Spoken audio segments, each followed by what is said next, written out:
पूर्वी ने श्लोक की तरफ देखा और बोली, भैया क्या अपनी बहन की हेल्प नहीं करेंगे? ऐसे ही भेज देंगे उसे? उसकी बात सुनकर श्लोक ने नजरें उठाई तो पूर्वी बड़ी बेचारगी भरी नजरों से उसे देख रही थी। श्लोक के चेहरे पर मुस्कुराहट आ गई। उसकी बात सुनकर और उससे भी ज्यादा उसके चेहरे के एक्सप्रेशन देखकर वो गर्दन हिलाते हुए बोला, अब तो दुनिया की कोई ताकत मेरी बहन की खुशियां उससे नहीं छीन सकती। श्लोक की बात सुनकर पूर्वी के रोते हुए चेहरे पर मुस्कुराहट आ गई तो श्लोक बोला, लेकिन तुम्हें अपनी एक चीज बदलनी पड़ेगी। पूर्वी उसकी तरफ आंखें छोटी करके देखने लगी, जैसे पूछ रही हो कि क्या मतलब। तो श्लोक बोल पड़ा, ये जल्दी रोने वाली आदत, क्योंकि मेरी बहन बनना है तो स्ट्रांग बनना पड़ेगा।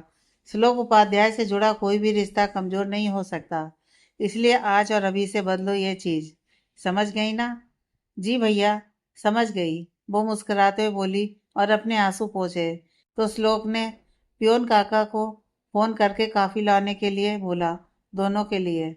और फिर बोला, चलो अब पूरी बात बताओ, और हाँ, कुछ भी छुपाना मत, छोटी से छोटी बात भी नहीं, ठीक है ना? तभी कॉफी आ गई और श्लोक ने उसे एक कप दिया और दूसरा कप खुद लिया और काका को थैंक्स बोलकर भेज दिया। पूर्वी ने श्लोक की बात पर सिर हिलाते हुए हामी भरी और एक लंबी सांस ली और बोलना शुरू किया। मैं अपनी फैमिली के साथ बंगलौर रहती थी। मेरी जिंदगी अपनी फैमिली के साथ बहुत अच्छी चल रही थी। एकदम एक नॉर्मल जिंदगी जी रही थी मैं। फिर अचानक से एक इंसान ने आकर मेरी जिंदगी में उथल पुथल मचा दी।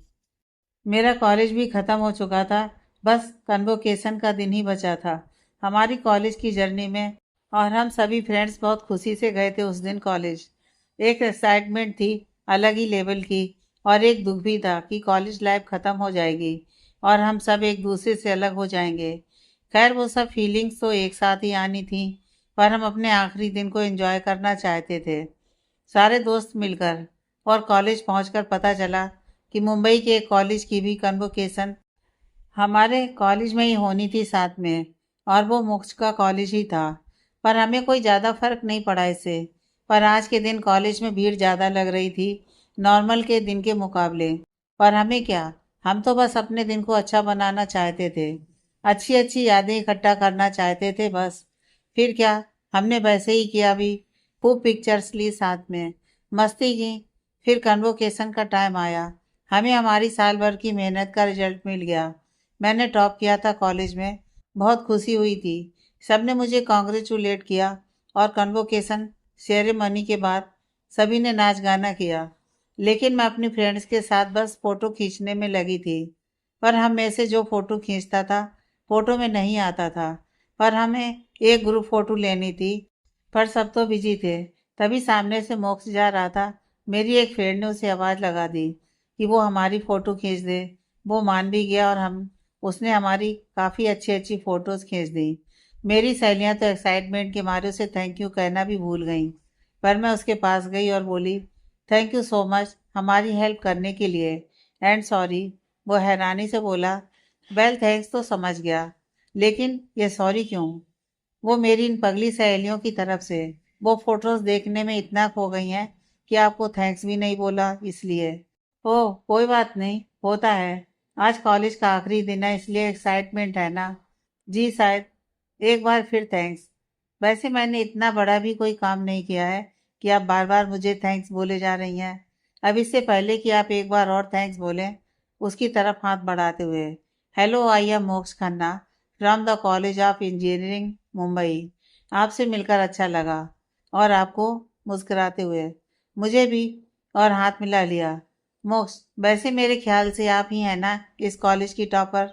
जी मैं ही हूँ। ग्रेट, काफ़ी इंटेलिजेंट हैं आप। मतलब, पता नहीं, पूर्वी ने मुस्कुराते हुए कहा। वैसे आप अकेले आए हैं? नहीं नहीं, मेरे दोस्त भी हैं। वैसे तो पूरा कॉलेज ही मेरा दोस्त है, बट उनमें से कुछ खास हैं जो वहाँ मस्ती कर रहे हैं। मैं बोर हो रहा था तो एक साइड आ गया बस। ठीक है फिर मैं चलती हूँ। कहकर वो जाने लगी तो मोक्ष ने उसे रोक लिया और बोला, क्या मैं आपको बोर कर रहा हूँ? अरे बिल्कुल नहीं, पर मेरी फ्रेंड्स को अगर मैं ज़्यादा देर तक नहीं दिखी तो वो लोग मुझे ढूंढने निकल जाएंगी, इसलिए बस। वैसे आप बहुत इंटरेस्टिंग हैं, क्या आप जानती हैं? अच्छा, पर सब कहते हैं कि मैं महा बोरिंग हूँ। अरे ऐसा कुछ नहीं है, वैसे एक बात पूछूं? जी पूछिए। क्या हम दोस्त बन सकते हैं? आप सच में अच्छी लगी मुझे। उसने यह बात काफ़ी इंटेंसली बोली तो मैं भी मना नहीं कर पाई और कर बैठी उससे दोस्ती। फिर उसने नंबर एक्सचेंज करने को कहा ताकि हम फ़ोन पर बात कर लिया करेंगे, तो मैंने भी कर दिया। वो बोलते हुए भावुक हो रही थी, जैसे अपने किसी पुराने जख्म को खुद से कुरेदने पर दर्द होता है, ठीक वैसे ही। श्लोक उठकर उसके सामने आकर बैठा और अपने हाथों से उसके आंसू पोंछे, और जैसे उसने पूर्वी के आंसू पोंछे, उस पल किसी ने इस पल को तस्वीर में कैद कर लिया। श्लोक बोला, शांत हो जाओ। जानता हूँ तुम्हें वो सब याद करने में तकलीफ हो रही होगी। सच जानो तो मैं नहीं चाहता कि तुम्हें वो दर्द दोबारा महसूस हो, पर मेरा पूरा सच जानना भी ज़रूरी है। इसलिए मजबूरन मुझे तुम्हारे वो दर्द याद दिलाने पड़ रहे हैं। पर यकीन मानो, ये आखिरी बार होगा जब तुम्हारी आंखों में आंसू आएंगे, उन दिनों को याद करके। क्योंकि उसके बाद तुम्हारा यह भाई तुम्हारी हर चोट का इलाज करवाएगा, और वो चोट देने वालों से ही। हाँ। उसने उसके गाल पर प्यार से हाथ रखा और पूर्वी ने विश्वास के साथ उसके हाथ को वैसे ही थाम लिया। और तभी फिर से एक फोटो खिंच गई। उस पल फिर शांत होकर पूर्वी आगे बोली, मुझे उस दिन उससे बात करने पर बिल्कुल अंदाजा नहीं था कि उसके दिल में क्या चल रहा है आखिर। फिर वो लोग वापस मुंबई चले गए और हम लोग अपने अपने घर। लेकिन उसके बाद उसके कॉल्स और मैसेज का ऐसा सिलसिला चला कि थमने का नाम ही नहीं ले रहा था। और धीरे धीरे करके मुझे उसके मैसेज और कॉल्स की आदत हो गई थी। उससे बात करने की आदत हो गई थी। वो हमेशा मुझे यही एहसास दिलवाता था, जैसे वो सिर्फ मुझसे इस तरीके से बात करता है, मुझे ही इतनी इम्पोर्टेंट देता है। वो मेरी तारीफ़ें करता नहीं थकता था और मैं उस पर यकीन कर लेती थी। धीरे धीरे मेरे दिल में उसके लिए कुछ एहसास पनपने लगे थे। मेरी अटैचमेंट प्यार में बदलने लगी थी। और जब मुझे एहसास हुआ तो मैंने डिसाइड किया कि मैं मोक्ष को सब सच सच बता दूंगी, क्योंकि मुझे पूरा यकीन हो गया था कि मेरी ये फीलिंग्स एक तरफा नहीं है। और होता भी क्यों नहीं, उसकी बातें ही ऐसी थीं। वरना कौन नॉर्मल दोस्त पूरी पूरी रात फ़ोन पर बातें करते हैं। और तो और, जब मैं बातें करते करते सोने की बात कहती थी तो वो मुझे सोने भी नहीं देता था। कहता था कि तुमसे बात ना करूं तो सब कुछ अधूरा सा लगता है। इसलिए मेरे दिल ने भी ये मान लिया था कि वो भी मुझसे प्यार करता है। इसलिए मुझे ज़्यादा अकवर्ड नहीं लगा ये सोचने में, और उससे बात करने के लिए भी ज़्यादा सोचने की ज़रूरत नहीं लगी मुझे। पर अब लगता है शायद सोच ही लेना चाहिए था। वो फिर से भावुक होकर बोली, तो श्लोक ने पूछा, क्यों? पूर्वी ने एक गहरी सांस भरी और आगे बोलना शुरू किया। मैंने उसे अपने दिल की बात बताने का फैसला किया और उसे मिलने के लिए बुलाया बहाने से, क्योंकि वो अक्सर आते रहता था हर महीने मुझसे मिलने। तो मैंने कहा कि मिलने का मन है तो आ जाओ, और वो मान भी गया। और मैं तभी से लग गई बस तैयारियों में, क्योंकि मुझे उन पलों को खास बनाना था। इसलिए मैंने सब कुछ दिल से किया था। वैसे तो मैं प्राइवेट हॉल बुक करने वाली थी, लेकिन फिर सोचा कि पूरी दुनिया साक्षी बने हमारे रिश्ते की। इसलिए बस नॉर्मल हॉल में टेबल बुक किया, लेकिन उसके आसपास सब डेकोरेट था, सब सेलेक्टेड था। बस और सब कुछ मोक्ष की चॉइस के हिसाब से ही। और आखिरकार वो दिन आ गया जिसका मुझे बेसब्री से इंतजार था। मैंने मोक्ष को खाना बाहर खाने के लिए रेडी किया और वहीं चले गए हम। वहां जाकर उसे सब कुछ पसंद भी बहुत आया था। हमने खाना खाया तो जाने का टाइम हुआ तो पूरे हॉल की लाइट्स बंद हो गई, जो पहले से प्लान था। सब लोग हैरान हो गए कि लाइट्स क्यों बंद हुई हैं।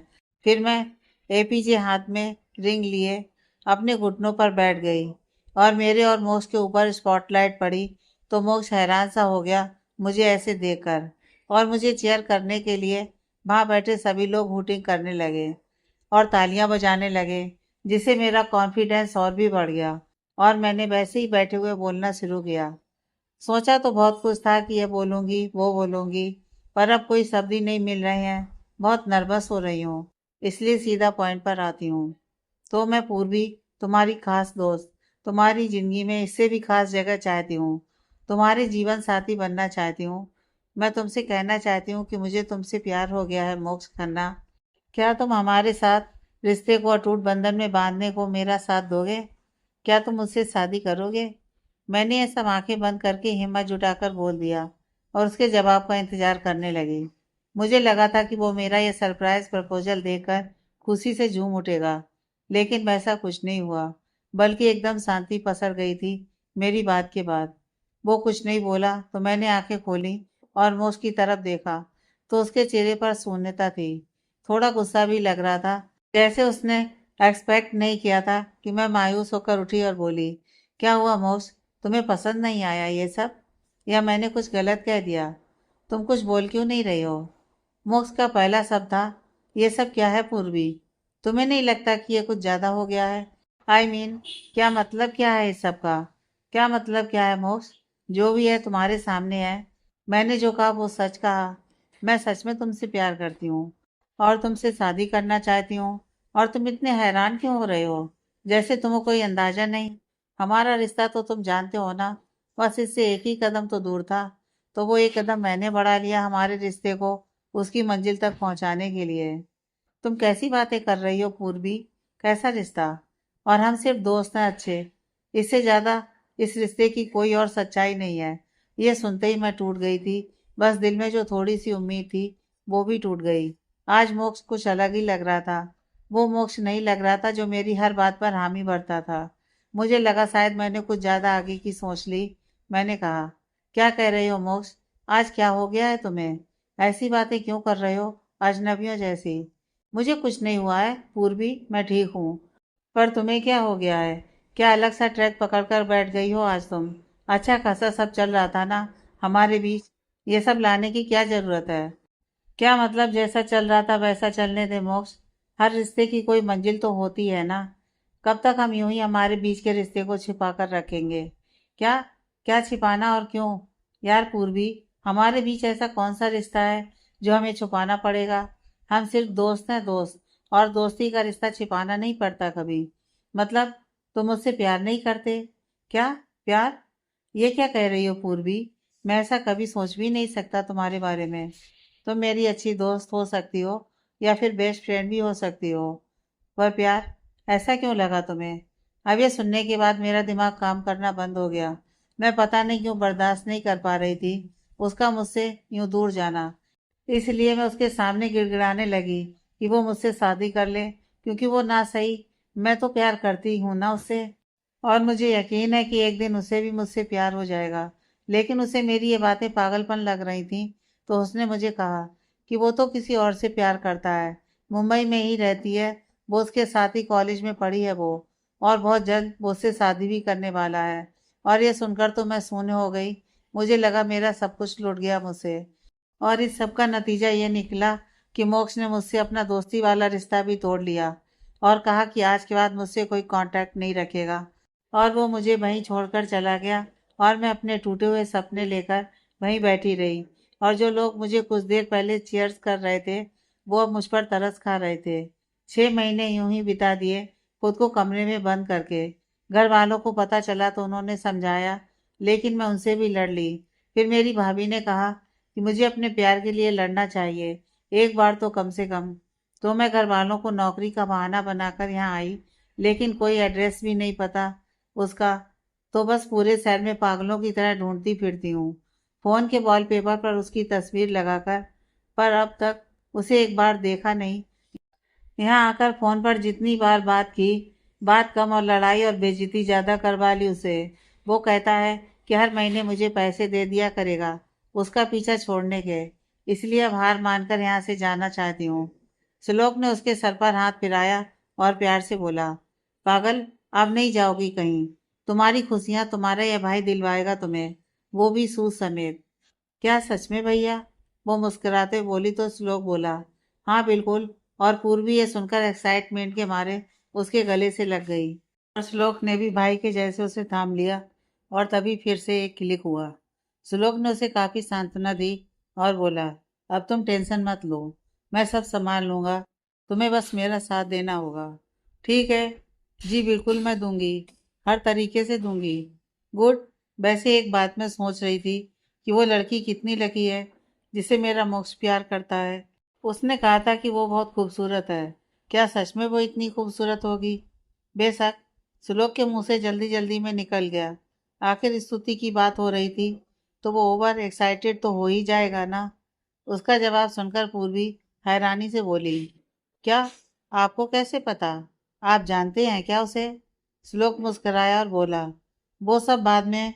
वैसे और कुछ नहीं बताया उसने? और कुछ खास तो नहीं, बस उसका नाम बताया था। कुछ यस से नाम था। स्तुति। याद नहीं आ रहा। स्तुति, श्लोक बोला तो वो बोली, हाँ हाँ यही। आपने एकदम एक्यूरेट गैस किया। वैसे मुझे उससे बहुत जेलसी होती है। पता नहीं ऐसा क्या है उसमें। उसकी बात सुनकर श्लोक मुस्कुराया जा रहा था, जैसे उसे फक्र हो रहा हो अपनी स्तुति की तारीफ पर, और दूसरों को उसे कॉम्प्लेक्स होता है इस बात से। उसकी मुस्कुराहट देखकर पूर्वी बोली, वैसे आप उस लड़की की हर बात पर इतना खुश क्यों हो रहे हैं? क्या बात है?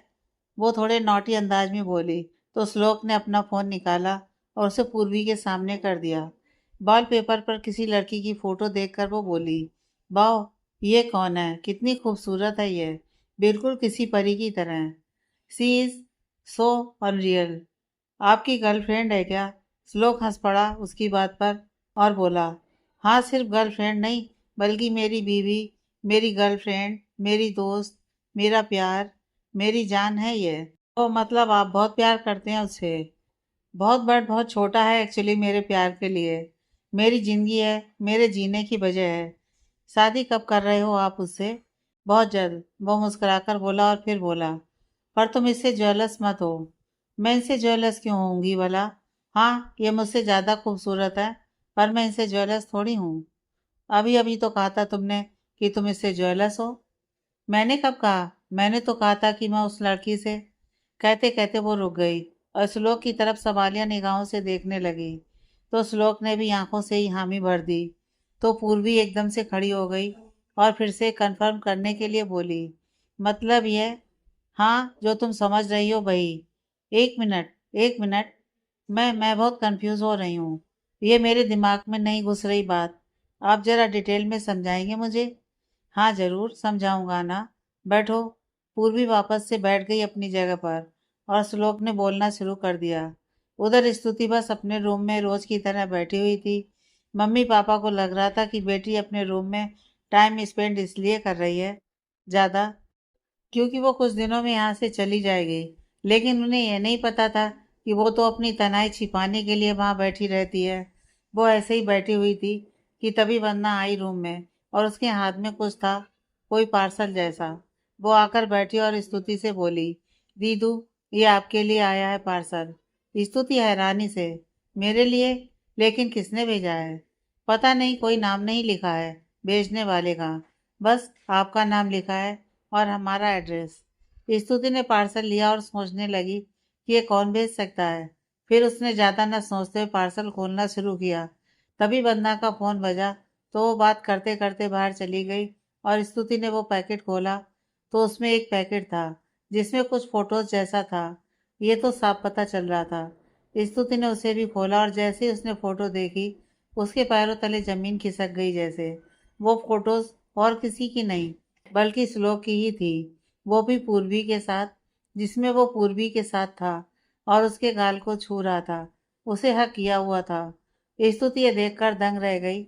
उसे यकीन नहीं हो रहा था कि यह फोटो में जो इंसान है वो उसका श्लोक है, वो भी ऐसे किसी लड़की के साथ। वो फोटो देख ही रही थी कि तभी फोटोज में से एक लेटर नीचे गिरा, जिसे उसने उठाया और पढ़ना शुरू किया, जिसमें लिखा था, क्या हुआ, यकीन नहीं हो रहा ना कि ये सच है या झूठ? ये एकदम सच है। ये वही है जिसे तुम प्यार करती हो। देखो तो तुम्हारे जाने का कितना दुख मना रहा है वो, किसी और लड़की के साथ मिलकर। उसे तुम्हारे जाने का कोई दुख क्यों होगा भला? उसकी जिंदगी में तुम्हारे अलावा भी ऑप्शंस है, और तुम नहीं तो कोई और सही। और तुम हो कि उसकी याद में आंसू बहा रही हो। देख लो अपनी आंखों से, कितना करीब है वो किसी और लड़की के। यह पढ़ते ही स्तुति के हाथ से वो लेटर नीचे गिर गया। वो आगे नहीं पढ़ पाई और हाथ में पकड़ी फोटोज को फिर से देखने लगी। उसके लिए यकीन करना आसान नहीं था ना। वो बस उन फोटोज को ही देखे जा रही थी, एकदम शांति से। कुछ देर बाद उसने वो फोटोज और लेटर अलमारी में संभाल कर रख लिए और नॉर्मली बैठ गई। उधर पूरी बात सुनकर पूर्वी हैरानी से श्लोक की तरफ देखे जा रही थी। वो बोली, क्या ये सब सच है ना? बिल्कुल। और तुम्हें क्या लग रहा है कि मैं मजाक कर रहा हूँ? नहीं, मजाक नहीं, पर यकीन करना मुश्किल हो रहा है ना, इसलिए। मतलब हम दोनों भाई बहन की मंजिल एक ही है। Probably yes. तो फिर रास्ता तो एक ही होना चाहिए ना। डेफिनेटली। तो ठीक है भाई, अब हम दोनों भाई बहन मिलकर मिशन शुरू करते हैं और इसका नाम होगा हमें राही प्यार के। क्या? श्लोक यह सुनकर हंसने लगा तो पूर्वी बोली, भाई आपकी आंखों में हंसते हुए भी एक डर सा क्यों छलकता है? आप खुलकर खुश क्यों नहीं होते कभी? होता हूं ना, बिल्कुल, पर सिर्फ दो लोगों की मौजूदगी में। पूर्वी उसकी बात बहुत ध्यान से सुन रही थी। तो श्लोक बोला, एक मेरी मम्मा और दूसरी मेरी जान। पूर्वी मुस्कुरा दी और बोली, सच में आप स्तुति से इतना प्यार करती हैं? यह देखकर दिल खुश हो जाता है। वो बहुत लगी है, आई मस्ट से। श्लोक बस मुस्कुरा दिया तो पूर्वी बोली, वैसे अगर मोक्ष और स्तुति की शादी हो गई तो हम क्या करेंगे? मुझे तो सोचकर ही डर लग रहा है। आपको नहीं लग रहा क्या? श्लोक मुस्कुरा दिया और बोला, नहीं। श्लोक का जवाब सुनकर पूर्वी बोली, लेकिन क्यों? आपको क्यों नहीं डर लग रहा?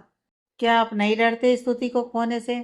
श्लोक मुस्कुराया और बोला, डरता तो तब ना जब वो मुझसे अलग होगी। पूर्वी को उसकी बात समझ में नहीं आई तो श्लोक बोला, हाँ वो मुझसे अलग कहाँ है? वो तो मुझ में रहती है, मेरे अंदर, मेरे दिल में, मेरी सोल में। वो तो अलग हो ही नहीं सकती, और जब वो अलग नहीं हो सकती तो खोने का डर कैसा? बहुत गहरी बातें करते हैं आप। इश्क सब कुछ सिखा देता है। हाँ वो तो है। वैसे शादी में कितने दिन बचे हैं? 4 दिन, आज को मिलाकर। तो हम लोग क्या करेंगे फिर बचे 3 दिनों में? तुम चिंता मत करो, तुम बस वही करना जो मैं तुम्हें कहूँ, और हमारे मिशन आज से ही स्टार्ट होगा। इनफैक्ट मैं तो कहता हूँ कि अभी से कर देते हैं ना। Great idea. कल करे सो आज कर, आज करे सो अब, है ना? हाँ तो चलो करो काम शुरू। हाँ बताइए। फिर श्लोक ने उसे बताया कि उसे क्या करना है। तो वो तैयार हो गई और उसने अपना फ़ोन उठाया और डायल करने लगी। उधर मोक्ष का फ़ोन बजने लगा, जो कि इस वक्त काफ़ी पी रहा था। अपने मॉम डैड के साथ बैठकर उसने नंबर देखा तो कॉफ़ी का सिप लेते लेते रुक गया और चुपचाप फ़ोन काट दिया। लेकिन काटने के बाद फिर से फ़ोन आने लगा। मोक्ष ने 2-3 बार काटा और बार बार बजे जा रहा था। तो डैड ने कहा, बेटा उठा लो फ़ोन, क्या पता कोई काम का हो। मोक्ष को हार कर फ़ोन उठाना पड़ा, लेकिन बाहर जाने का बहाना नहीं था उसके पास, और यहाँ बैठकर वो बात नहीं कर सकता था। इसलिए वो फ़ोन उठाकर ऐसे प्रिंटेड करने लगा जैसे आवाज़ नहीं आ रही हो, और वो ऐसे करते करते बाहर आ गया और बाहर आकर बोला, क्या प्रॉब्लम है तुम्हारी? कहा था ना फ़ोन मत करना आज के बाद। तुम्हें तुम्हारी कीमत मिलती रहेगी, समझ में कम आता है क्या? मेरे प्यार की कीमत बहुत कम लगाई है तुमने मोक्ष, पर मुझे नहीं चाहिए वो कीमत। तो क्या चाहिए? डैम इट, वो गुस्से में बोला तो पूर्वी मुस्कुराते हुए बोली, तुम चाहिए मुझे, वो भी हमेशा के लिए। दिमाग खराब तो नहीं हो गया तुम्हारा? क्या बकवास कर रही हो? क्या गलत कहा मैंने भला? मैं प्यार करती हूँ तुमसे, और प्यार की मंजिल तो शादी होती है ना। शादी करना चाहती हूँ तुमसे, तुम्हारी बनना चाहती हूँ। Shut up. कोई प्यार व्यार नहीं है हमारे बीच। ये सिर्फ तुम्हारा इन्फेक्शन है, दिमाग पर चढ़ गया है तुम्हारे। जब उतरेगा तो शादी का भूत भी उतर जाएगा। अभी परेशान मत करो, फोन रखो। नहीं, फोन मत काटना, मुझे मिलना है तुमसे। कब से देखा नहीं तुम्हें, तो दिल कर रहा है तुम्हें देखने का। मुझे नहीं मिलना तुमसे। प्लीज मोक्स, रिक्वेस्ट है। प्लीज मिल तो लो ना एक बार, क्या पता फिर कभी मिलेंगे या नहीं। फाइन, मैं सुबह बताता हूँ सोचकर। अभी फोन रख दो प्लीज। कहते उसने फोन काट दिया, और पूर्वी ने भी काट दिया फोन, और बोली, सुबह बताएगा, सोचकर। डोंट वरी, उसका जवाब हाँ ही होगा। आपको कैसे पता? मुझे सब पता है, पर आगे क्या करना है वो भी बताता हूँ। कहते हुए उसने उसे आगे का प्लान बताया। तो पूर्वी बोली, आपको लगता है ये वर्क करेगा? 110%। ठीक है, फिर कल देखते हैं। अब मैं थोड़ा काम कर लूँ जाकर, नहीं तो आप मेरी सैलरी काट लोगे, है ना? रूल तो सारे एम्प्लॉयज़ के लिए बराबर ही हैं। कहकर वो मुस्कुरा दिया और पूर्वी भी हंसते हुए बोली, ठीक है मैं जाती हूँ। और वो वहां से अपने केबिन की तरफ चल दी। श्लोक वहीं बैठकर अपना काम करने लगा। फिर शाम को वो लोग अपने अपने घर चले गए। अगली सुबह पूर्वी ऑफिस आई तो सबसे पहले वो श्लोक के केबिन में गई और उसे गुड मॉर्निंग विश किया, और श्लोक ने भी उसे विश किया और पूछा, क्या हुआ, आया कोई कॉल या नहीं? पूर्वी मायूसी से बोली, नहीं, कोई कॉल नहीं आया। लगता है उसका मन नहीं है सच में मुझसे मिलने का। तुम चिंता मत करो, तो क्या हुआ, अगर उसने नहीं किया तो तुम करो ना उसे कॉल और पूछ लो कि कहाँ और कब मिलना है। मैं करूँ? हाँ, क्यों नहीं करो। आखिर उसे भी तो पता चले कि कोई वाकई उससे मिलने के लिए बेताब है। करो। ठीक है, करती हूँ। कहते हुए उसने फ़ोन निकाला और डायल किया मोक्ष का नंबर। मोक्ष ने वही पहले की तरह नहीं उठाया, लेकिन उन लोगों ने भी कहाँ पीछा छोड़ने वाले थे। वो फ़ोन पे फ़ोन करने लगे और हार कर उसने फ़ोन उठा लिया और उसके बोलने से पहले इस बार पूर्वी बोल पड़ी। जगह और टाइम तुम डिसाइड करोगे या मैं बताऊं? क्या? मोक्ष बोला तो पूर्वी बोली, हाँ वो तुमने कॉल नहीं किया ना, तो मुझे लगा कि शायद भूल गए होगे, इसलिए मैंने सोचा कि मैं ही कर दूं। मोक्ष कुछ बोला नहीं तो पूर्वी फिर बोली, क्या हुआ है मोक्ष, तुम ऐसे सुन्न क्यों हो जाते हो? बताओ ना, कब और कहाँ आना है? मुझसे इंतजार नहीं हो रहा है अब तुम्हें देखने का। मोक्ष को अंदाजा हो गया था कि पूर्वी ऐसे तो पीछा नहीं छोड़ने वाली, लेकिन वो भी कच्चा खिलाड़ी नहीं था। वो बोला, ठीक है मैं तैयार हूँ मिलने के लिए, लेकिन एक शर्त पर। पूर्वी बोली, कैसी शर्त? मेरी शर्त यह है कि अगर मैं तुम्हारी इच्छा पूरी करूँगा तो तुम्हें मेरी एक बात माननी होगी कि आज के बाद तुम मुझसे हमेशा के लिए दूर चली जाओगी और फिर कभी मेरे रास्ते में नहीं आओगी। बताओ, अगर मंजूर है तो मैं भी तैयार हूँ मिलने के लिए। उसकी शर्त सुनकर श्लोक और पूर्वी एक दूसरे की तरफ देखने लगे, क्योंकि पूर्वी ने फोन स्पीकर पर कर रखा था। श्लोक ने उसे आंखों से हामी भरने के लिए कहा तो पूर्वी ने कहा, ठीक है मुझे मंजूर है। अरे, इतनी आसानी से मान गई, क्या बात है? कहीं दाल में कुछ काला तो नहीं? कहीं तुम मेरे साथ कोई खेल तो नहीं खेलना चाहती? अगर ऐसा कुछ सोच रही हो ना, तो प्लीज मत सोचो, क्योंकि तुम मानो या ना मानो सच्चाई वही रहेगी। और वैसे भी अब 3 दिन बाद मेरी शादी है, तो उससे पहले सब पुराने हिसाब किताब खत्म कर देना चाहता हूँ। मैं नहीं चाहता कि इसके बाद मेरी और मेरी स्तुति के बीच में कोई और आए। मेरी स्तुति शब्द मोक्ष के मुंह से सुनकर श्लोक को बिल्कुल अच्छा नहीं लगा। उसके हाथ की मुट्ठी कस गई, जो बात पूर्वी ने भी नोटिस की, और वो मोक्ष से बोली, ठीक है मुझे मंजूर है। तो ठीक है, आज शाम 5 बजे रोज गार्डन आ जाना। इतना कहकर उसने फ़ोन काट दिया। फ़ोन कटने के बाद पूर्वी श्लोक से बोली, वो बहुत स्मार्ट है। श्लोक लैपटॉप पर उंगलियां चलाते हुए एक स्mirk के साथ बोला, अच्छी बात है ना, ओवर स्मार्ट लोगों के साथ उन्हीं के तरीके से उन्हें सबक सिखाने में और भी मज़ा आता है। तो I guess this is gonna be more fun.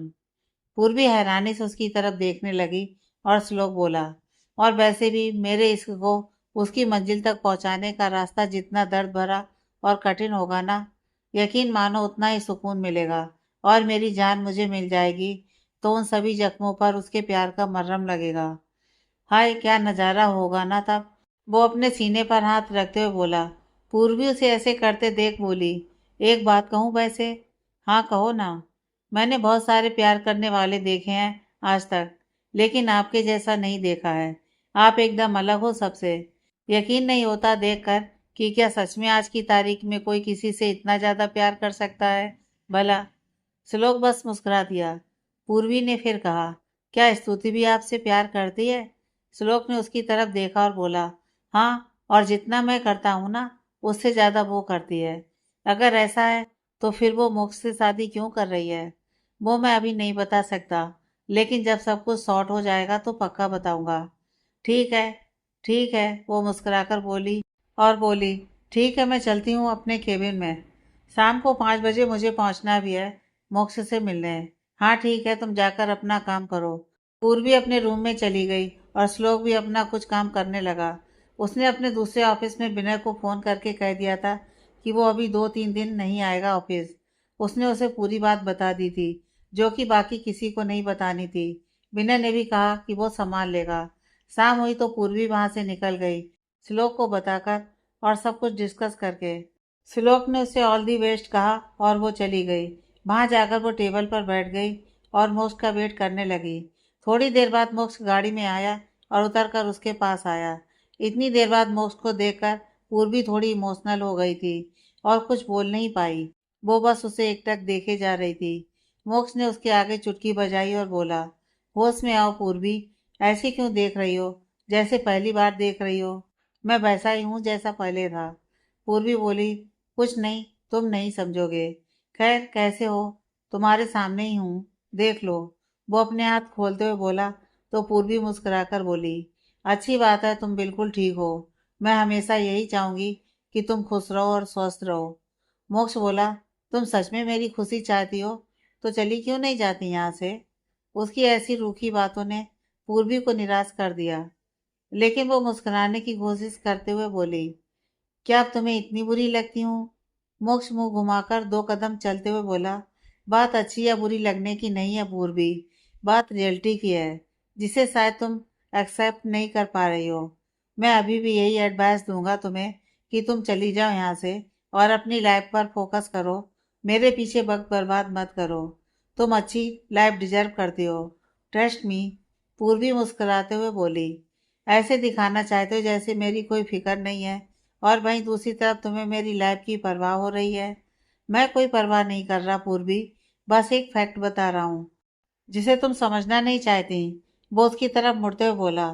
तो पूर्वी बोली, मतलब अब मैं तुम्हारे लिए जरूरी नहीं हूँ उतनी, है ना। पूर्वी, ये क्या बिना सर पैर की बातें कर रही हो। हम दोस्त हैं सिर्फ, ये कितनी बार बताना पड़ेगा। अच्छा, तो तब मैं क्या थी जब पूरी पूरी रात तुम मुझसे फ़ोन पर बातें करते रहते थे, जब तुम मुझे ये कहा करते थे कि मैं तुम्हारे लिए इम्पोर्टेंट हूँ। क्या थी तब मैं, जब तुम मुझसे हर महीने या कई बार 2 बार भी आते थे मिलने, बहाने बनाकर काम के। क्या कोई सिर्फ किसी दोस्त के लिए ऐसा करता है, और दोस्तों से मिलने के लिए कोई अपने घर काम का झूठ नहीं बोलता। फिर तुम क्यों करते थे। इन सवालों के जवाब दे दोगे सच सच तो मैं मान लूँगी कि तुम सही हो। मैंने ज़्यादा एक्सपेक्ट कर लिया था। बताओ। मोक्ष बोला, हाँ मानता हूँ किया था मैंने ये सब, क्योंकि मैं बस इन्फ्लेटेड था तुमसे, और कुछ नहीं। प्यार नहीं था, बस एक तरह की आदत थी जो मुझे बाद में रियलाइज़ हो गया था। तो मैंने अपने कदम पीछे ले लिए थे, क्योंकि मैं ऑलरेडी कमिटेड था। वाह, कितना आसान है ना कहना कि तुम्हें रियलाइज़ हो गया तो तुमने अपने कदम पीछे ले लिए। और मैं, मेरा क्या, क्या उन फीलिंग्स का जो तुम्हारे ऐसे बर्ताव से मेरे अंदर पनप चुकी थी। क्या करूं जज्बात का जो तुमसे जुड़ चुके थे। क्या करूं अपने इस दिल का जो तुमसे इतना प्यार करता है। बताओ। तुम तो सब कुछ छोड़कर आगे बढ़ चले, तो मैं क्या करूं अब। मैं तुम्हारे सिवा किसी और के साथ खुद को इमेजिन नहीं कर सकती। यहाँ आई सिर्फ तुम्हारे लिए। बताओ मुझे, मेरे लिए क्या सोचा तुमने। वो गुस्से और थोड़ा इमोशनल होते हुए बोली। तो मोक्ष बोला, देखो पूर्वी, मैं अपनी गलती मान रहा हूँ ना, इसके अलावा तुम्हारे लिए और कुछ नहीं कर सकता। वैसे भी मेरी शादी होने वाली है 3 दिन में, और मैं नहीं चाहता कि मेरी पुरानी किसी गलती का साया मेरी आने वाली ज़िंदगी पर पड़े। मैं स्तुति से बहुत प्यार करता हूँ, और मैं नहीं चाहता कि उसे ये सब पता चले। इसलिए हाथ जोड़ता हूँ तुम्हारे आगे, मुझे माफ़ कर दो और यहाँ से चली जाओ। तुम जो चाहोगी वो तुम्हें प्रोवाइड करवा सकता हूँ, एक अच्छी लाइफ जीने के लिए, वो भी पूरी लाइफ के लिए। बस अपने दिमाग से ये सब निकाल दो। उसकी बात सुनकर पूर्वी आंखों में आंसू लिए ही मुस्कुराते हुए बोली, एक बार मेरी आंखों में देख कर बताओ कि क्या सच में तुम्हें लगता है कि प्यार की कोई कीमत चुकाई जा सकती है। अगर ऐसा है तो मैं भी तुम्हें एक चीज़ ऑफर करती हूँ कि तुम मुझसे शादी कर लो। पूरी ज़िंदगी तुम्हारे हिसाब से रहूँगी, तुम्हारे हाथ की कठपुतली बनकर। तुम जैसे चाहोगे वैसे रह लूँगी। तुम अपनी शादी तोड़ दो और मुझे अपना लो। बताओ, है मंजूर। उसकी बात पर मोक्ष कुछ बोल नहीं पाया, बस उसे देखने लगा। पूर्वी की बात से मोक्ष बोला, रहने दो, कोई फ़ायदा ही नहीं है तुम्हें समझाने का, क्योंकि तुम जानबूझकर समझना ही नहीं चाहती। मेरी ही गलती है जो मैं तुमसे मिलने आया। मैं जा रहा हूँ, और प्लीज़ अब मुझे कॉल या मैसेज करके परेशान मत करना। कहते हुए वो जाने लगा तो पूर्वी ने उसकी बाँह पकड़ ली और बोली, प्लीज़ मोक्ष, मुझे छोड़कर मत जाओ। मैं बहुत प्यार करती हूँ तुमसे। मैं तुम्हारी हर बात मानूंगी, हर बात। तुम जैसे चाहोगे वैसे रह लूंगी। बस खुद से दूर मत करो। मोक्ष ने उसका हाथ झटका और बोला, इनफ इज इनफ। पूर्वी, हर चीज़ की एक हद होती है, दोस्ती की भी। इसलिए don't you cross your limit. जाने दो मुझे। अब तुम मुझे मेरी हदें याद दिलवा रहे हो। हद तुम्हारे लिए होंगी, लेकिन तुम्हारे लिए मेरे प्यार की कोई हद नहीं है। तुम मुझसे दूर जाओगे तो मैं जी नहीं पाऊंगी। तो मर जाओ जाकर, मोक्ष ने गुस्से में कहा, और हाथ छुड़वाकर वहां से चला गया। और पूर्वी वहीं खड़ी रह गई रोते हुए। मोक्ष वहां से गाड़ी में बैठकर चला गया। पूर्वी रोते रोते वहीं बैठ गई। काफी देर तक वो वहीं रोती रही, और फिर थोड़ी देर बाद वहां एक गाड़ी आई। उसमें से श्लोक बाहर आया और उसने देखा कि पूर्वी माँ बैठी है उदासी। वो उसके पास गया और जाकर उसके पास नीचे बैठा और बोला, पूर्वी तुम ठीक हो? मैं कब से तुम्हारे कॉल का और तुम्हारा वेट कर रहा था, पर ना तुमने कॉल किया और ना वापस आई। मुझे चिंता हो रही थी। और तुम यहाँ ऐसे क्यों बैठी हो? पूर्वी होश में आई और उसने श्लोक की तरफ देखा और उदासी भरी आंखों से बोली, आपने सुना उसने क्या कहा मुझे? क्या कहा? मोक्ष ने कुछ कहा क्या तुमसे? आई एम सॉरी, वो मेरा फ़ोन बंद हो गया था, तो तुम्हारी आधी बातें मैं सुन नहीं पाया। लेकिन क्या कहा मोक्ष ने तुमसे? उसने कुछ गलत बोला क्या? गलत बोल लेता तो भी बर्दाश्त हो जाता मुझे, लेकिन उसने कहा है कि। क्या कहा पूर्वी, बताओ। उसने उसके सर पर हाथ फेरते हुए कहा। तो पूर्वी रोते हुए बोली, उसने कहा कि मैं मर जाऊं कहीं भी जाकर। क्या मैं इतनी बुरी हूँ? बताइए ना। नहीं, कौन कहता है कि तुम बुरी हो? तुम बहुत अच्छी हो। जो तुम्हें बुरा कहता है वो खुद ही बुरा है। उसकी बातों पर ध्यान मत दो। चलो घर चलो, उठो। भैया वो चाहता है कि मैं यहाँ से चली जाऊँ, हमेशा के लिए, उससे दूर। उसे मेरे होने या ना होने से कोई फर्क नहीं पड़ता। कहकर वो जोर से रोने लगी और श्लोक ने उसे संभाला और चुप करवाया और सांत्वना दी। काफ़ी देर बाद जाकर वो शांत हुई और फिर श्लोक ने उसे उठाकर गाड़ी में बिठाया और गाड़ी उसके घर की तरफ चला दी। उसे उसने बहुत प्यार से समझाया, तब जाकर वो नॉर्मल हुई। लेकिन फिर भी वो मोक्ष की बात को वो भूल नहीं पा रही थी। कुछ देर बाद श्लोक ने उसे उसके घर छोड़ा, जहाँ वो रेंट पर रह रही थी, और फिर अपने घर की तरफ चल दिया। उधर स्तुति के घर स्तुति रात को बेड पर बैठी रही, फोटोज लेकर बैठी थी जो उसे किसी ने भेजे थे श्लोक के। वो बड़े ध्यान से देख रही थी उन तस्वीरों को, और देखते देखते वो मुस्कुराते हुए बोली, देखें ना, किसी ने आपकी ये तस्वीरें चोरी से ली और मुझे भेज दी, ये सोचकर कि मैं ये देखकर आपसे नफरत करने लगूंगी। हूँ, कितने नादान लोग हैं जिन्हें लगता है कि स्तुति आपसे नाराज हो सकती है, और वो भी इन चंद कागजों के टुकड़ों को देखकर। अगर अपनी आंखों से भी देखा होता तो भी यकीन नहीं करती मैं, क्योंकि आपको खुद से ज़्यादा जानती हूँ। इस फोटो की सच्चाई तो मुझे नहीं पता, लेकिन इतना जानती हूँ कि आप कभी किसी लड़की को उसकी मर्जी के खिलाफ या उसकी मर्जी से भी टच नहीं कर सकते, किसी गलत इंटेंशन के साथ। अगर आपने ऐसा किया है तो एक दोस्त या भाई होने के नाते से किया होगा। आपकी नियत पर मैं शक नहीं कर सकती, कभी नहीं। वो इतना कहते हुए इमोशनल हो गई और बोली, चलो इसी बहाने से मुझे आपकी एक फ़ोटो मिल गई, लेटेस्ट। और उसने कैंची ली और तस्वीर में से श्लोक की फ़ोटो काट कर अपने पास रख ली और बाकी हिस्सा डस्टबिन में फेंक दिया। उसने सभी फ़ोटोज़ के साथ ऐसा ही किया और श्लोक की फ़ोटो देखते हुए लेट गई और काफ़ी देर तक देखती रही और आंखों से आंसू बहाती रही उन तस्वीरों को देखते हुए। फिर वो फोटो को अपने सीने से लगाकर सो गई। श्लोक घर गया और मम्मा के साथ डिनर किया और सीधा अपने रूम में चला गया। वो भी स्तुति की फोटो को देख रहा था फोन में। तभी उसे पायल की आवाज़ सुनाई दी। वो हैरानी से इधर उधर देखने लगा, लेकिन कोई नहीं था वहाँ। फिर वो इग्नोर करके बैठा रहा वैसे ही। 1 मिनट बाद फिर से आवाज़ आई। उसे लगा आवाज़ बालकनी से आ रही है, तो वो उठा और बालकनी की तरफ गया, लेकिन वहाँ भी कोई नहीं था। वो वापस आया रूम में और बोला, मेरे कान ही बज रहे हैं, कुछ भी इमेजिन करने लगा हूँ। तभी पीछे से किसी ने उसके कंधे पर हाथ रखा, तो वो एकदम से पीछे मुड़ा तो देखा कि सामने स्तुति खड़ी है, खुले बालों में, वाइट कलर का सूट पहने हुए, और उसकी तरफ देखकर मुस्कुराते हुए वो बोली, क्या हुआ? मुझे ढूंढ रहे थे ना? लो आ गई मैं। जान, तुम यहाँ कैसे आई?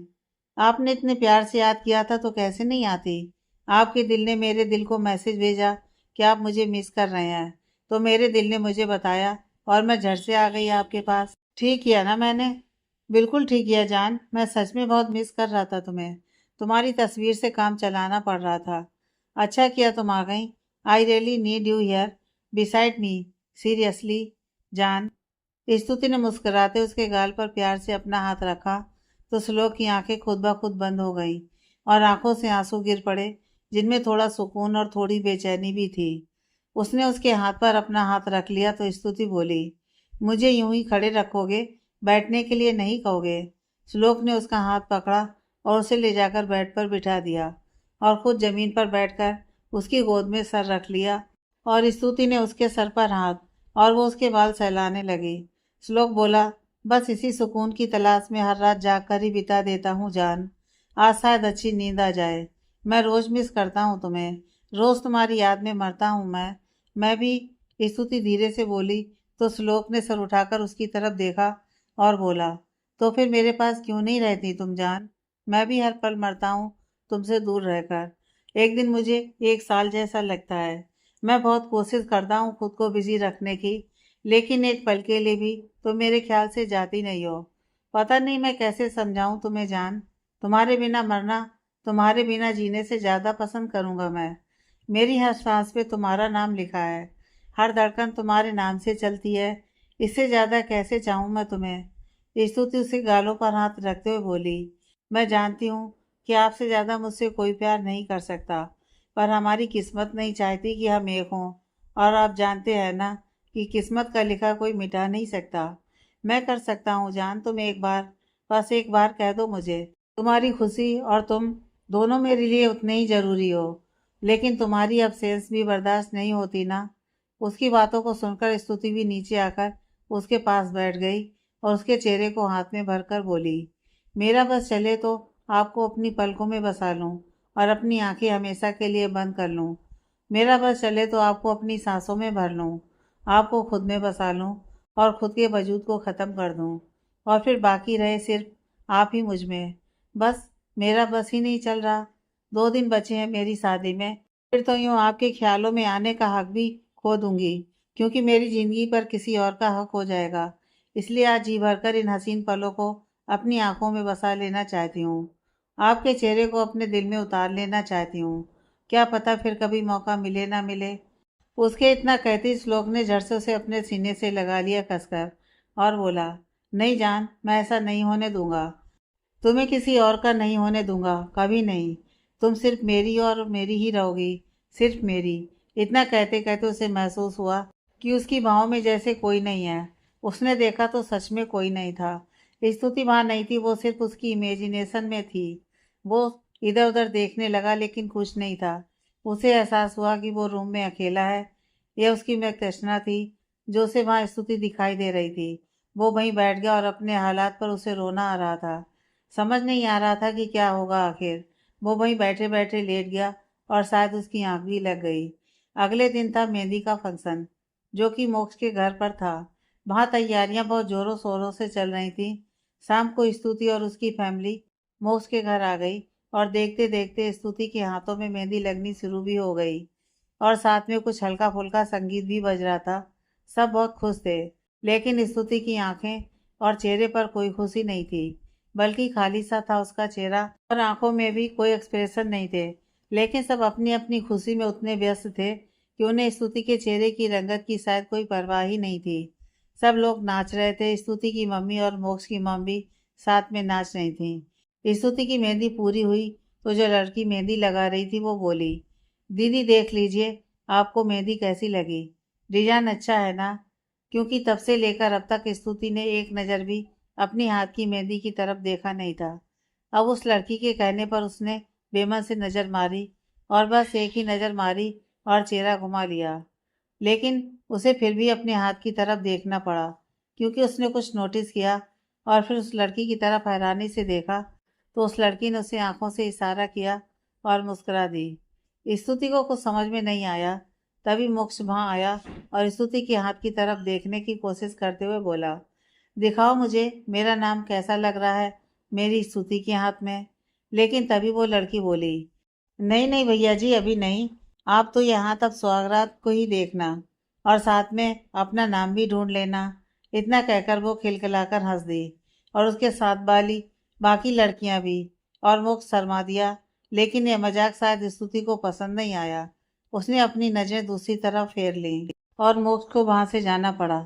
ऐसे ही सारा फंक्शन हो गया और सब लोग खाना खाकर वहां से चले गए और सिर्फ स्तुति की फैमिली रह गई थी। मोक्ष उन्हें खुद छोड़ने गया था। स्तुति की मेहंदी अब सूखना शुरू हो गई थी। मोक्ष पूरे फंक्शन में स्तुति को ही देखता रहा, लेकिन स्तुति ने उसकी तरफ नहीं देखा। कार में जाते समय मोक्ष बोला, ये देखो स्तुति, मेरे हाथ में तुम्हारा नाम कितना अच्छा लग रहा है। तुम भले अपनी मेहंदी अभी ना दिखाओ मुझे, लेकिन मैं तो दिखा सकता हूँ ना। वो प्यार से उसकी तरफ देखते हुए बोला। तो स्तुति बस मुस्कुरा दी। थोड़ी देर में वो लोग घर पहुंच गए और मोक्ष वहां से अपने घर के लिए निकल गया, उन्हें छोड़कर।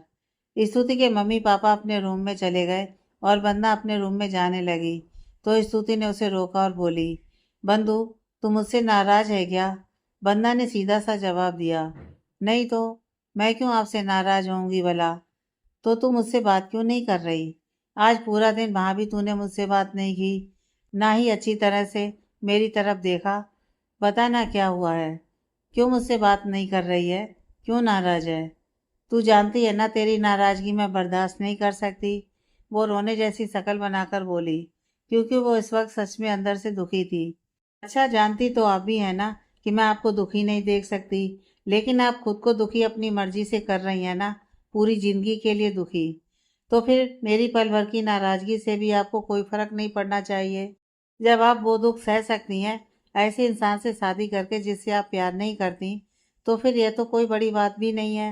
आप खुश तो हो जाएंगी, don't worry, and good night. इतना कहकर वो अपना हाथ छुड़वाकर वहां से चली गई और स्तुति वहीं खड़ी रह गई, क्योंकि उसके पास इस वक्त किसी भी बात का जवाब नहीं था। कुछ देर वहीं खड़ी रहने के बाद वो वहां से अपने रूम में चली गई। वो बेड पर बैठी अपने हाथों की तरफ देखे जा रही थी और उस जगह बहुत गौर से देख रही थी जहाँ उसके होने वाले पति का नाम लिखा था। वो उस लड़की के इशारे को याद कर रही थी और समझने की कोशिश कर रही थी कि आखिर उसने ऐसा क्यों किया, क्योंकि उसके हाथ में मोक्ष के नाम की जगह श्लोक का नाम लिखा था। स्तुति को कुछ समझ में नहीं आ रहा था कि आखिर यह क्यों किया उस लड़की ने, लेकिन पता नहीं क्यों कहीं ना कहीं उसे अपने हाथ में श्लोक का नाम देखकर अच्छा लग रहा था। वो यूं ही लेट गई अपने हाथों को देखते हुए और सो गई। दूसरे दिन था संगीत और साथ ही हल्दी भी। आज का फंक्शन वो वैसे तो मोक्ष के घर में ही होना था, लेकिन स्तुति के पापा ने इस बार कहा कि कम से कम एक फंक्शन उनके घर में होना चाहिए, इसलिए सब मान गए और आज का फंक्शन उनके घर में रखा गया।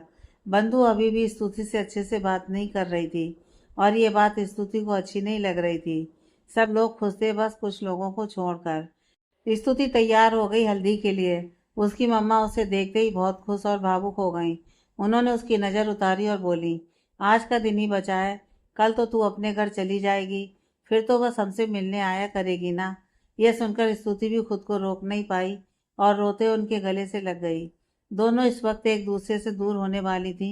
यह बात सोचकर अपने इमोशंस को कंट्रोल नहीं कर पा रही थी। फर्क बस इतना था कि माँ के दिल में खुशी और दुख एक साथ थे, लेकिन स्तुति के मन में सिर्फ दुख और तकलीफ ही थी। लेकिन इस बात से बाकी सब अनजान थे। दोनों कुछ देर बाद चुप हुई और एक दूसरे को शांत करवाया और स्तुति की मम्मा उसे नीचे ले गई हल्दी के लिए। वहीं स्तुति के रूम के पर्दे के पीछे बंदू, जो पहले से वहां छुपी हुई थी, वो बाहर आई और उसकी आंखें भी आंसुओं से भरी हुई थीं। वो अपनी बहन से बहुत प्यार करती थी, लेकिन इस वक्त सिर्फ नाराजगी की वजह से खुद को उससे दूर रख रही थी। लेकिन भावनाएं तो उसकी भी इस वक्त बहुत स्ट्रांग थी। अपनी बहन से दूर होने का सोच कर ही वो अपने आंसू पोंछकर नीचे चली गई। नीचे काफ़ी अच्छी तैयारियां हुई थी, अच्छी लाइटिंग और डेकोरेशन थी। पापा ने अपनी बच्ची के लिए पूरे दिल से तैयारियां करवाई थी और आज पापा भी काफ़ी भावुक हो गए थे अपनी फूल सी बच्ची को फूलों के गहनों में सजी देखकर। आज वो लगी इतनी प्यारी रही थी कि हर किसी की नज़र उस पर जम सी गई थी। लग रही है ना भला की खूबसूरत। सबको सोए जा रहे थे उसे देखकर। उसे हल्दी की रस्म के लिए बैठाया गया। अभी मोक्ष के घर वाले नहीं आए थे, अभी सिर्फ मोक्ष की हल्दी आई थी। वो लोग थोड़ी देर बाद आने वाले थे, तब तक ये लोग रस्म शुरू करने वाले थे। स्तुति को अभी बिठाया ही गया था कि तभी एकदम से लाइट ऑफ हो गई और अंधेरा हो गया। किसी को कुछ दिखाई नहीं दे रहा था। सब लोग कैंडल और टॉर्च ढूंढने लगे। तभी अंधेरे में स्तुति को कोई अपने साथ ले गया। एक कॉर्नर में ले जाकर उसने स्तुति के मुंह से हाथ हटाया और स्तुति चिल्लाती या कुछ बोलती उससे पहले ही वो बोल पड़ा, जान चिल्लाना मत, मैं हूँ। और ये आवाज़ कानों में पड़ते ही स्तुति की आंखें हैरानी से बड़ी हो गईं और वो कुछ बोल भी नहीं पाई। श्लोक ने अपने फ़ोन की टॉर्च ऑन कर ली और बोला, ये लाइट मैंने ही बंद करवाई है और ये तब तक बंद रहेगी जब तक कि मैं तुम्हें अपने नाम की हल्दी नहीं लगा देता। मेरे नाम की हल्दी से पहले तुम्हें कोई और कैसे लगा सकता है भला? इसलिए मैं आया हूँ यहाँ तुम्हें अपने प्यार के रंग में रंगने। वैसे आज मेरी जान बहुत ज़्यादा खूबसूरत लग रही हो। और मेरे नाम की हल्दी लगाकर उसके चेहरे का निखार और भी बढ़ जाएगा, है ना? स्तुति बोली, नहीं नहीं, यह गलत है। आप जाइए यहाँ से। अगर किसी ने देख लिया तो फ्री में तमाशा बन जाएगा, इसलिए यह सब मत कीजिए। जो होना है वही होगा, प्लीज जाइए आप। हाँ जान, सही कहा तुमने। जो होना है वही होगा, चाहे कोई कुछ भी कर ले। तुम मेरी दुल्हन ही बनोगी, सिर्फ मेरी। आई समझ? इसलिए मैं हर रस्म तुम्हारे साथ निभाऊंगा, ताकि शादी में कोई चीज छूट ना जाए। फिर उसके चेहरे के पास जाकर उसकी आंखों में देखते हुए, त्रिलोक उपाध्याय की जान को कोई और ले जाए, वो भी दुल्हन बनाकर, ऐसा किसी हाल में नहीं होने दूंगा मैं। हमारी शादी होगी, और वो भी सबके आशीर्वाद और सहमति के। मेरा प्यार इतनी ताकत रखता है जान, कि अपनी जान को पूरी दुनिया से छीन सकूं, और किसी में इतनी ताकत नहीं कि मुझे रोक सके। लेकिन वो क्या है ना, कि मेरी जान चाहती है कि मैं उसे छीनूं नहीं जोर या जबरदस्ती से, बल्कि उसे जीतूं। बस इसलिए सब छिप छिपा कर करना पड़ रहा है। इतना कहकर उसने अपने हाथ में पकड़े हुए बॉल से हल्दी अपने गाल पर लगाई, और अपना वही गाल को स्तुति के गाल से प्यार से छू दिया, जिससे स्तुति के गाल पर भी हल्दी लग गई। और श्लोक की इस हरकत से वो स्तब्ध रह गई। फिर श्लोक ने सेम चीज दूसरे गाल पर भी की, और स्तुति बुत बनी खड़ी रही। उसकी धड़कन काबू में नहीं आ रही थी श्लोक की इस हरकत से, उसकी करीबी से, ऊपर से उसकी बातें। श्लोक ने हल्दी लगाने के बाद उसके माथे को चूमा और बोला, मन तो नहीं करता तुमसे दूर जाने का, लेकिन इस वक्त मजबूर हूँ, इसलिए चलता हूँ। मेरा काम हो गया। अब जाओ, बाकी सबसे हमारी शादी की हल्दी लगवाओ और रस्म को पूरा करो। इतना कहकर वो वहाँ से चला गया, और स्तुति जल्दी से वहाँ से हॉल में आ गई। तभी लाइट्स ऑन हो गई। स्तुति की हल्दी लगी देख सब पूछने लगे कि किसने लगाई। तो स्तुति बेचारी बोली, मम्मा मुझे क्या पता, मैं तो यहीं बैठी हूँ। आप में से किसी ने लगाई होगी ना, लाइट बंद होने से पहले। अब किसी को पता नहीं था, तो सबने यही सोचा कि लगाया होगा हम में से किसी ने। चलो अब रस्म की शुरुआत तो हो गई, अब सब बारी बारी से लगाते हैं। फिर स्तुति के पापा मम्मा और वंदना ने भी हल्दी लगाई, और फिर बाकी सब ने भी। और स्तुति बस उन्हीं पलों के बारे में सोचे जा रही थी कि श्लोक की बातों का उस पर काफ़ी असर हुआ था। वो जिस चीज़ से खुद को निकालना चाहती थी, श्लोक की कुछ पल की मौजूदगी उसे वापस उसी में लाकर खड़ा कर देती थी।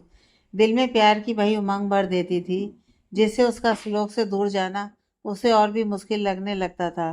वहीं उसके नाम की हल्दी लगाकर उसके दिल की धड़कनें भी उसके साथ बगावत करने लगी थी। वो सपने सजाने लगी थी। सबने बारी बारी से स्तुति को हल्दी लगाई, और थोड़ी देर बाद मोक्ष की मम भी आ गईं, और उन्होंने भी हल्दी लगाई। फिर कुछ नाच गाना शुरू हो गया सबका। सब धूमधाम से नाच गाने लगे। लेकिन अब वंदना को भी इसमें कोई इंटरेस्ट नहीं रहा था। वो भी साइड में बैठकर बस देख रही थी। स्तुति की कुछ कजन्स ने उसके लिए डांस परफॉर्मेंस तैयार की थी, तो उन्होंने काफ़ी धूम मचा दी।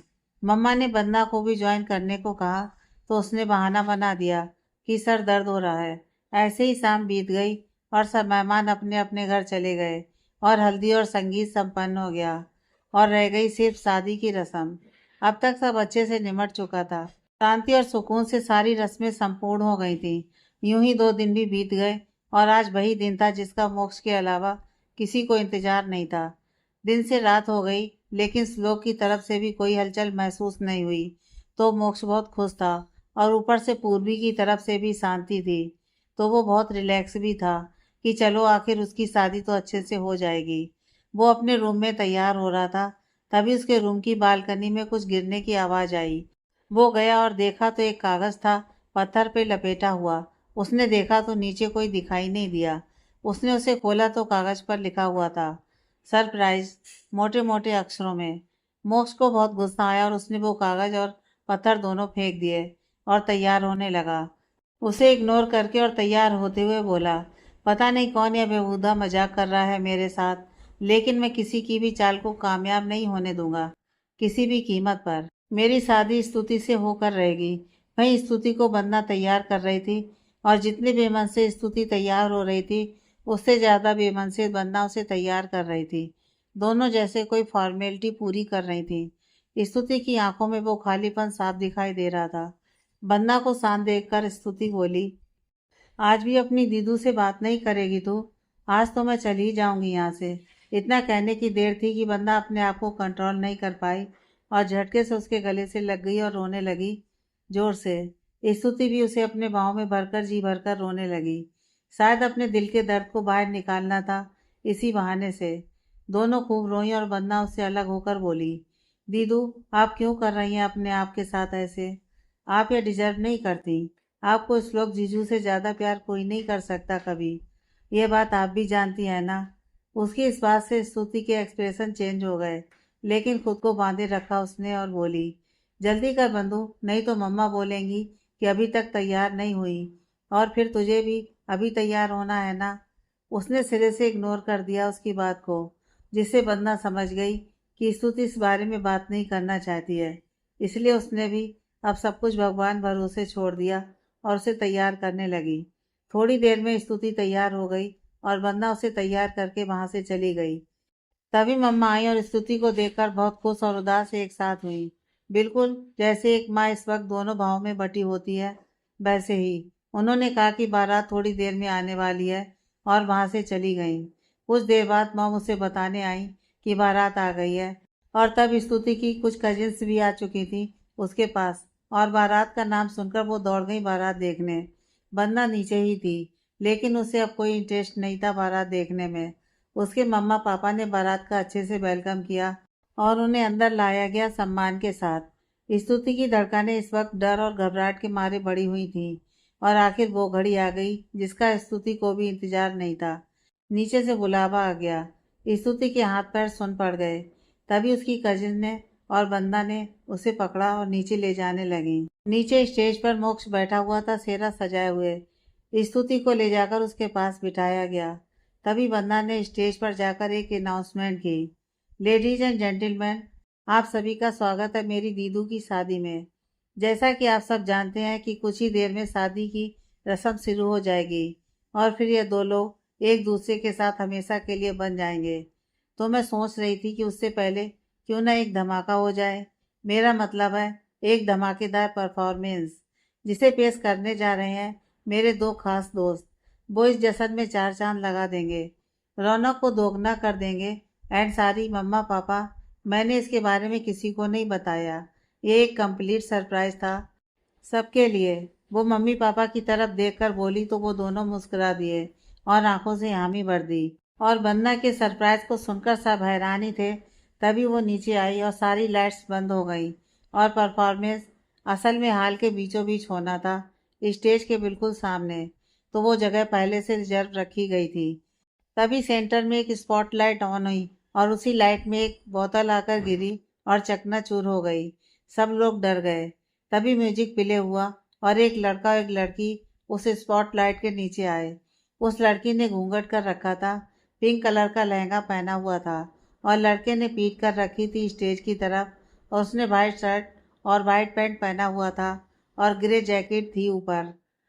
तभी दोनों ने म्यूजिक पर थिरकना शुरू कर दिया और लड़का पलट गया जैसे ही गाने के लिरिक्स शुरू हुए, और लड़की ने भी अपना घूंघट उठा दिया और साथ ही साथ सारी लाइट्स भी ऑन हो गईं। और जैसे ही उन दोनों का चेहरा सामने आया, स्तुति और मोक्ष देखकर हैरान रह गए, क्योंकि वो दोनों कोई और नहीं बल्कि श्लोक और पूर्वी थे। श्लोक के हाथ में एक बोतल थी शराब की, जिसे पकड़े वो नाचने लगा और गाना कुछ यूं था, उफ क्या रात आई है, मोहब्बत रंग लाई है, डम डम डूबा डूबा, डम डम डूबा डूबा। श्लोक बोतल को सर पर रखकर नाचते हुए, हम जश्न मनाएंगे, सागर छलकाएंगे, ना होश में आएंगे। स्तुति की तरफ देखते हुए, तेरे इश्क में नाचेंगे हो, तेरे इश्क में नाचेंगे, तेरे इश्क में नाचेंगे, तेरे इश्क में नाचेंगे। तभी पूर्वी भी गाने के रिलिक्स के साथ लिपसिंग करते हुए मोक्ष की तरफ देखकर, तेरे इश्क में नाचेंगे हो, तेरे इश्क में नाचेंगे, तेरे इश्क में नाचेंगे, तेरे इश्क में नाचेंगे। पूर्वी मोक्ष की तरफ देखते हुए थोड़ा गुस्से से, तूने तड़फाया है, तुझको तड़फाएंगे, तुझको तड़फाएंगे। श्लोक स्तुति की तरफ देखते हुए, जिसकी आंखों में दर्द और तकलीफ स्तुति को साफ दिख रही थी, और उसी की रिफ्लेक्शन स्तुति की आंखों में भी पहुंच रही थी। उफ क्या रात आई है, मोहब्बत रंग लाई है। पूर्वी मोक्ष की तरफ देखते हुए, गालों की लाली है तेरे लिए। श्लोक स्तुति की तरफ देखकर बोतल को हिलाते हुए। होठों की प्याली है तेरे लिए, दोनों साथ में। हो गालों की लाली है तेरे लिए, होठों की प्याली है तेरे लिए। श्लोक गाते और हल्के स्टेप करते हुए। अपनों की महफिल में बेगाने हम, मोक्ष की तरफ देखते हुए। सबकी असलियत को पहचाने हैं हम। मोक्ष ये सब हैंडल नहीं कर पा रहा था। उसे गुस्सा आ रहा था ये सब देखकर। वो दोनों नाच रहे थे और साथ में बाकी लोग भी उनके साथ झूमने लगे। तभी मोक्ष का ध्यान छत की तरफ गया, जहाँ कोई बंदूक ताने हुए था। चेहरे पर काले रंग का मास्क पहना था और उसका निशाना था पूर्वी। वो ये देखकर घबरा सा गया। पूर्वी इससे अनजान नाचने में बिजी थी। गोली बस चलने ही वाली थी, क्योंकि उसका हाथ ट्रिगर पर ही था। तेरे इश्क में नाचेंगे, तेरे इश्क में नाचेंगे, तेरे इश्क में नाचेंगे, तेरे इश्क में नाचेंगे। तभी गोली चलने की आवाज आई और सब रुक गए और म्यूजिक भी बंद हो गया। गोली की आवाज से सब तरफ एकदम चौंक गए थे और गोली सीधा पूर्वी की कमर की साइड से होकर ही गुजरी थी। बस छूते छूते रह गई, लेकिन जितने में ही मोक्ष डर गया और अपनी शादी की परवाह किए बिना ही स्टेज से उतरकर भागा आया और पूर्वी को खींचकर अपनी तरफ किया और उसके चेहरे को हाथों में थामकर चिंता में बोलने लगा। पूर्वी, तुम ठीक हो ना? तुम्हें कहीं लगी तो नहीं ना? बोलो ना। उसने उसे अपने गले से लगा लिया। सब उसके ऐसे रिएक्शन से हैरान हुए और श्लोक टेढ़ा मुस्कुराने लगा। तभी वो इंसान जिसने गोली चलाई थी वो वहां से भाग गया और किसी का ध्यान नहीं गया, क्योंकि सबका ध्यान नीचे ही था। बंदा भी मुस्कुराने लगी। बंदा ने स्तुति को स्टेज से उतारा और बाकी सब भी वहां आ गए। मेहमान लोग कुछ तो डर के मारे ही चले गए थे, कुछ खास ही बचे थे बस। मोक्ष की माँ आई और मोक्ष से आकर बोली, मोक्ष बेटा, ये क्या हो रहा है? छोड़ दे उसे, वो ठीक है। उन्होंने उसे उससे दूर कर दिया और खींचकर और गुस्से से मोक्ष की तरफ देखने लगी। वो दांत पीसते हुए बोली, ये क्या कर रहे हो तुम? आज तुम्हारी शादी है स्तुति के साथ, और तुम ये सब?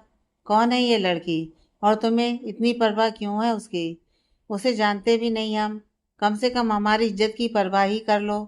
सबके सामने ऐसी घटिया हरकत करके हमारी नाक क्यों कटवा रहे हो? चलो यहाँ से।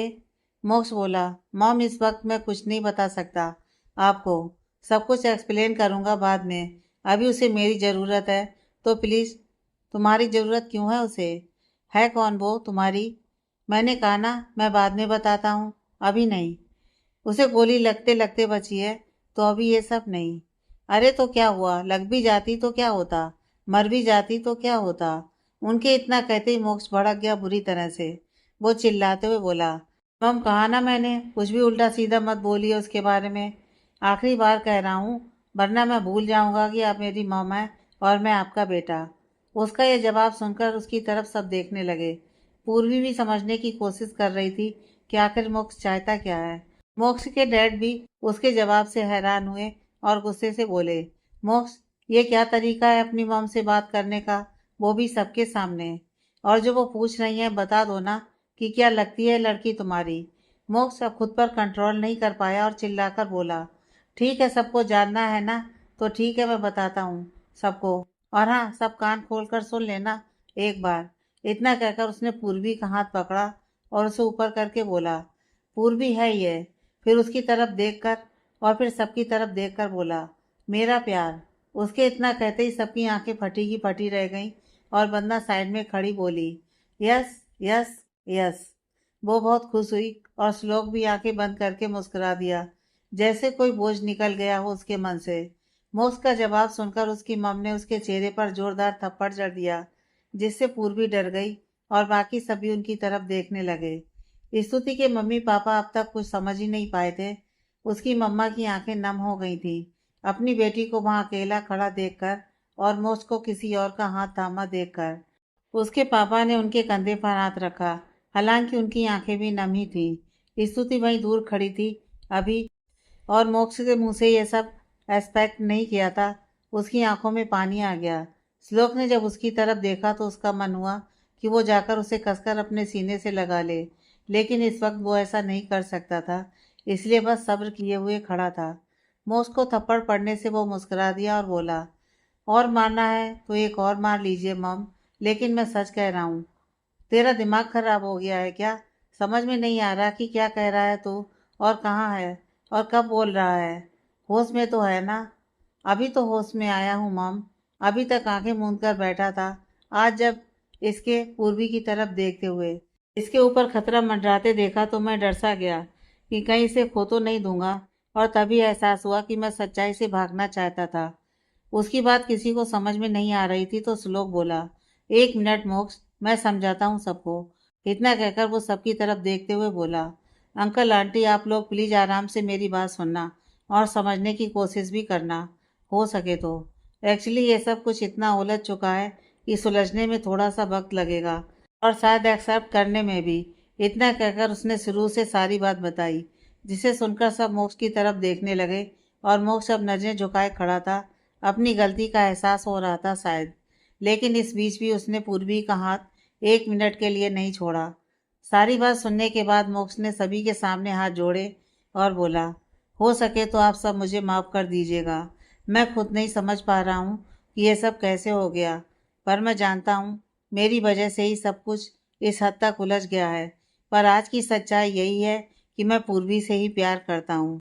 स्तुति को मैं पाना तो चाहता था, पर प्यार शायद हम दोनों को नहीं था कभी। वो ये बात स्तुति की तरफ देखकर बोला। स्तुति बुद्ध बनी खड़ी थी बिना किसी एक्सप्रेशन के। तो मोक्ष की मॉम और डैड ने कहा कि अगर तुम्हें माफ़ी मांगनी है तो सिर्फ स्तुति से मांगो, क्योंकि इस सब में सबसे ज़्यादा तो वही पिसी है। तो मोक्ष ने स्तुति की तरफ देखा और पूर्वी का हाथ पकड़े ही उसे स्तुति के सामने लेकर गया और हाथ जोड़ते हुए बोला, समझ में नहीं आ रहा आज कि क्या कहूँ तुमसे। माफ़ी भी मांगने का हकदार नहीं हूँ। बस इतना कहना चाहता हूँ कि हो सके तो मुझसे बस नफरत मत करना, क्योंकि मैं तुम्हारी नफरत के साथ जी नहीं पाऊंगा और ना खुश रह पाऊंगा। तुम मेरे लिए आज भी उतनी ही खास हो, मेरी लोमड़ी। सच में यार, आज सब दिन नहीं मिल रहे हैं माफ़ी के लिए भी। वो ये सब कह ही रहा था कि तभी स्तुति एकदम से बेहोश होकर गिर पड़ी और सब लोग उसकी तरफ भागे। और श्लोक का तो दिल ही बैठ गया। वो सबसे तेजी से भागा चिल्लाते हुए। जान आगे की कहानी नेक्स्ट पार्ट में।